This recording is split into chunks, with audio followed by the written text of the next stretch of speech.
Welcome back to my channel. তো কেমন আছে গাইস? আজকের ভিডিওতে কিন্তু আমি তোমাদের সাথে শেয়ার করব যে এই মনসুনে আমি দিব্যার জন্য কি কি কিনেছি বা কি কি ইউজ করি ওর মনসুনটা সেভ বানানোর জন্য।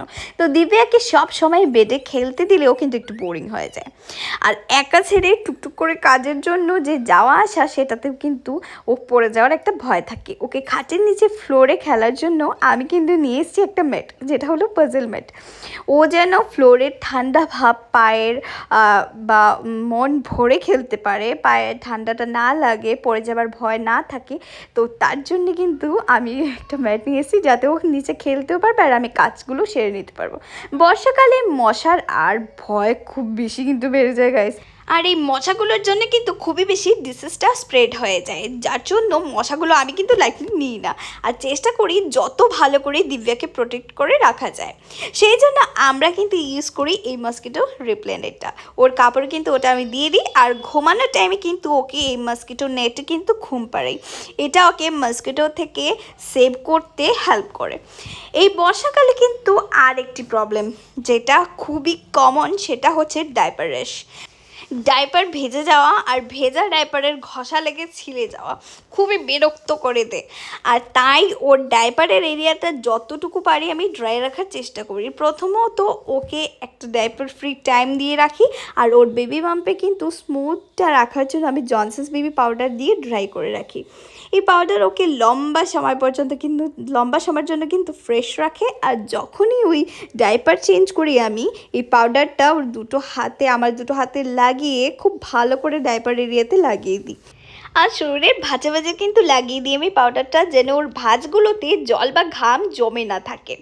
আর এই ছোট্ট একটা কিউট সক্স এনেছি, যেটা আমি দিব্যার জন্য এই বডি টেম্পারেচারটা ওর গরম রাখতে হেল্প করে, আর ঠান্ডা লাগার ভয়ও থাকে না। আরও একটি প্রোডাক্ট নিয়ে এসেছি, কিন্তু ওটা কিন্তু রিফিল হচ্ছে Johnson's baby top two bath. এই বর্ষাকালে কিন্তু ওকে ক্লিন করে রাখাটা খুবই জরুরি, কারণ জার্মস আর ব্যাকটেরিয়া বর্ষাকালে খুব বেশি বেড়ে যায়। যখনই ওকে স্নান করাই আমি এই বডি ওয়াশ দিয়ে আমি ওকে ইউজ করাই, এটাতে কিন্তু 99% জার্মস ক্লিন করতে হেল্প করে। আর বডি ওয়াশটা হচ্ছে কোকোনাট বেস, এটা ওর বডি থেকে ময়েশ্চারাইজার লস হতে দেয় না। আর যখনই ওকে স্নান করাই, প্লাস এটা ডক্টর টেস্টেড, আমি নিশ্চিন্তভাবে এই বডি ওয়াশ ইউজ করি ইন এভরি সেশন। আজকের জন্য এতটাই থাক। আমাকে কমেন্ট করে জানাও তোমরা যে তোমরা তোমাদের বেবিকে বর্ষাকালে কী কী ইউজ করাও ওকে সেফ রাখার জন্য ওদেরকে। তো তারপর আমি কিন্তু চলে এলাম এদিকটা সবজিগুলো কাটতে, যেহেতু দুপুরের রান্নাটা আমি এবার বসিয়ে দেবো। আমাদের জন্য নয়, দিব্যের জন্য। তো ফার্স্ট কিন্তু আমি দিব্যের রান্নাটাই করি, আর তারপর কিন্তু দিব্যের মা, দিব্যের পাপা, দিব্যের মাসি সবার জন্য রান্না করি। তো এই দিকটা দেখো, আমি কিন্তু সবগুলো সবজি একবার টুকটুক করে কেটে নিচ্ছি। একদম পাতলা পাতলা না, একদম মোটা মোটা না, একদম মিডিয়াম সাইজে একদম গোল গোল গোল গোল করে আমি কেটে নিচ্ছি এদিকে সবগুলো সবজি। আজকে না খুব একটা বেশি সবজি ছিল না, মানে যতটুকু ছিল সবগুলো দিয়ে দিয়েছি, মিক্স করে একটা খিচুড়ির মতোই বানাবো। আর এই দেখো এদিকে সবগুলো কুমড়ো মিষ্টি কুমড়ো দিচ্ছি এদিকে ডুমো করে কেটে। তো সবগুলো সবজি আমার প্রায় কাটা শেষ। আর এই দেখো বিনসগুলো কিন্তু আমি খুব ছোটো ছোটো করে দেবো। গাইস জানো, এই সবজিটা বানানোর আরেকটা তোমাদের টেকনিক বলি। এই সবজিটা যখনই তোমরা বানাবে, এটা কিন্তু বড়রাও খেতে পারবে, জাস্ট একটুখানি কাঁচা লঙ্কা দিয়ে দিলে কিন্তু এটা তোমরা বড়রাও খেতে পারো। আর বাচ্চাদের জন্য কিন্তু এই সবজিটা তোমরা একবার বানিয়ে দেখো, এটা সত্যি ভীষণ টেস্টি হয় খেতে। আর আমি দিব্যার জন্য আজকে একটু অন্যরকম করে বানালাম, অন্যদিন আমি তেল দিয়ে বানাই, আজকে একটু ঘি দিয়ে বানিয়েছি। আর আজকে জানো এটার ওদের কী এড করেছি, এই যে জ্বালা মুখটা। তো এই যে মুখটা, যেটা স্প্রাউটগুলো দেখতে পাচ্ছি একদম, এই যে কি বলে এটাকে, আমি সত্যি ভেবে পাচ্ছি না, ঠিক মনে আসছে না। এগুলো না মুখটা তোমরা ভিজিয়ে রাখবে, আর এইভাবে তুলে নেবে, কাঁচা মুখটা একবার এইভাবে তুলে একটা প্লেট বা কিছুর মধ্যে রেখে দেবে। দেখতে পারবে এই যে একদম লত লত করে কি একটা গেম কি বলে আমি ভুলে গেছি, যাই হোক ওটা বেরিয়ে আসে। আর এটা খেতে মানে কাঁচা কাঁচাই নুন দিয়ে খেতে কিন্তু এটা ভীষণ টেস্টি লাগে। তো আজকে আমি ডালের বদলা দিব্যাকে এই জিনিসটা দিচ্ছি। সবগুলো সবজি মিক্স করেছি, কালো জিরে ফোড়ন দিয়েছি ঘির সাথে, আর তারপর এই মুখটা দিয়ে দিয়েছি চাল। বাস কয়েকটা সিটি দিয়ে এবার দিব্যাকে এটা খাওয়ানো হবে। আর তোমরা আমাকে কমেন্ট করে বলো প্লিজ গাইস, তোমরা অনেকেই কমেন্টস আগেও করেছো যে দিব্যাকে প্লিজ এরকম গোলা গোলা খাইও না। তো কি বলবো বলো, আমার দিব্যাটা এরকমই গোলা গোলা খিচুড়ি এখনও খেয়ে যাচ্ছে। আর চেঞ্জ করানোর চেষ্টা করছি না যে এমনটা নয়, কিন্তু অনেক চেষ্টা করছি কিন্তু পারছি না। জানি না কেন আগে এমনটা মানে আমি কিন্তু সত্যি অভ্যাসটা ওকে এরকম ধরনের কোনো চেষ্টা করিনি। আমার মেয়ে আগে থেকে সেরেলাক পর্যন্ত খেতে চাইতো না, তো তার জন্য আমরা ভাতটাই প্রথম ওকে দিয়েছিলাম। সবজি টবজি ওগুলো তো আর এমনিতে দিতে পারবো না, তো তখনই ও এরকম পেস্ট ছাড়া একদমই খেতে চাইতো না, গলায় আটকে যেত। তো তার জন্য তো যাই হোক, এই কথাগুলো আরেকটা ভিডিওতে তোমাদের সাথে শেয়ার করব। তারপর দেখো আমি আর ভাই বেরিয়ে গেছিলাম সন্ধ্যাবেলা আমরা একটু মার্কেটের মধ্যে। আর তারপর এদিকে দিব্যার পাপা কিন্তু দিব্যাকে খুব সুন্দর করে রেখেছে, সন্ধ্যার থেকে খুব সুন্দর করে মেয়েকে দেখে রেখেছে। হ্যাঁ, বোনও ছিল, কিন্তু এখানে শুধু দিব্যার পাপা নয়, বোন ছিল।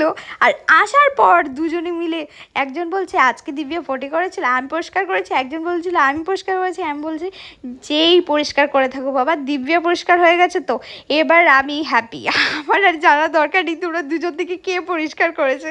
তো পটি কে পরিষ্কার করেছে ওটা ওদের দুজন থেকে শুনতে হবে, কে করেছে কে না। দুজনেই মানে আর বলো না, এত ওরা সারাদিন ওদের খুনসুটি লেগেই থাকে। তো তারপরে এই দিকটায় দেখো আমি দিব্যের জন্য কিছু খেলনা নিয়ে চলে এসেছিলাম।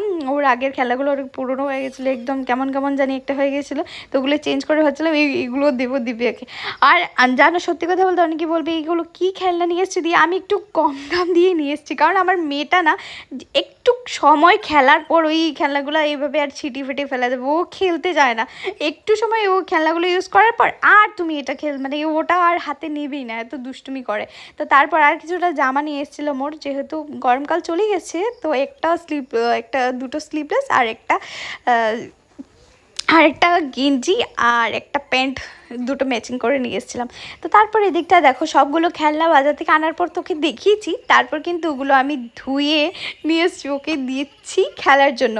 তো একটু সময় কিন্তু ওয়াটারমেলনটার টুকরোটা নিয়ে খেলেছিল, ওগুলো যেহেতু প্লাস্টিকের খুব ভালো করে ধুয়ে নিয়ে ওকে দিয়েছি। তারপর কিন্তু ও চলে এলো এই যে ট্রেনটার সাথে খেলা করতে, ট্রেনটার সাথে একটু সময় খেলা করতে না করতেই ও শেষ। এবার ওর মনটা চলে আসছে আঙুরের ওপর, এখন আর ওয়াটারমেলনটা ও নেবেই না। বললাম না একটুক্ষণ ও ওটা ধরে একটু খেলার পর ওটা ছুঁড়ে ফেলে দে, ওটা আর এখন নেবেই না। ওর যখন আবার ইচ্ছে হবে তখন একটুখানি খেলবে, বাট অনেকক্ষণ এটাই হয়, ও একটু সময় খেলার পর আর ওটা নিতেই চায় না, জানি না কেন মনটাই উঠে যায় পুরো খেলনার থেকে।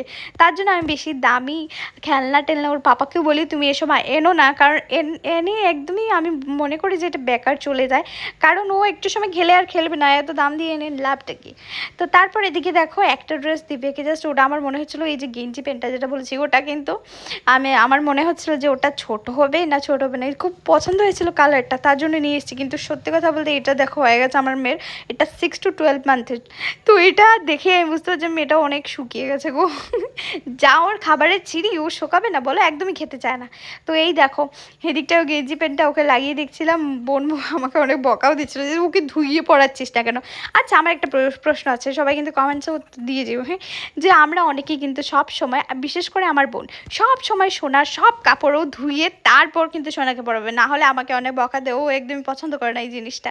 আমরা সবাই কিন্তু এরমটাই চলি, বাচ্চাদের জন্য খুব খেয়াল রাখি, সব কিছু এইভাবে মেনটেন করার চেষ্টা করি। কিন্তু যখন আমরা নেটের ফ্রক বা একটু এক্সক্লুসিভ কিছু কিনি বাচ্চাদের জন্য, যেগুলো ধোয়া যাবে না, ওগুলো যখন আমরা পরাই বাচ্চাদের হাতে দিই, তখন কি হয়? তখন কি হয় আমাকে সেটা তোমরা কমেন্ট করে প্লিজ জানিয়ে যেও। একটা এক্সক্লুসিভ একটা ফ্রক যখন তুমি নেটের মধ্যে তোমার মেয়েকে পরাচ্ছ, ওটা কি তুমি ধুচ্ছ? হ্যাঁ, স্যানিটাইজ করে নিচ্ছ কিন্তু ধুচ্ছ তো না। তো গাইস যাই হোক, আজকের মতো আমার ভিডিওটা এখানেই শেষ করব। টাটা বাই বাই গাইস, সবাইকে অনেক অনেক ভালোবাসা, বাই গাইস, লাভ ইউ।